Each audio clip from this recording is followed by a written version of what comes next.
সকলোৰে কাৰণে ভাল খবৰ। মুখ্যমন্ত্ৰী মহোদয়ে আকৌ ঘোষণা কৰিলে যে অক্টোবৰ মাহত 40,000 নতুন পদ মুকলি হ'ব। কিন্তু কথাটো কিমান সঁচা? সঁচাকৈ ইমান পদ ওলাব নেকি? সকলোখিনি কথা আজিৰ এই ভিডিঅ'টোতে আলোচনা কৰিম। বলক তেতিয়াহ'লে আজিৰ ভিডিঅ'টো আৰম্ভ কৰোঁ।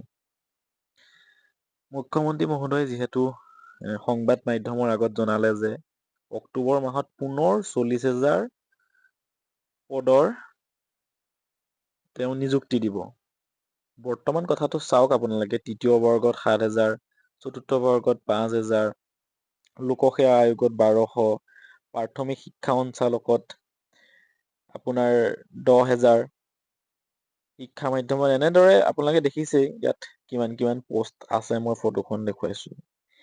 এইখিনি পোষ্ট হ'ল বৰ্তমান যিখিনি পোষ্টৰ নিযুক্তি প্ৰক্ৰিয়া চলি আছে। গ্ৰেড 3, গ্ৰেড 4 হওক, অলৰেডি লোকসেৱা আয়োগৰ নিযুক্তি হৈ গ'ল।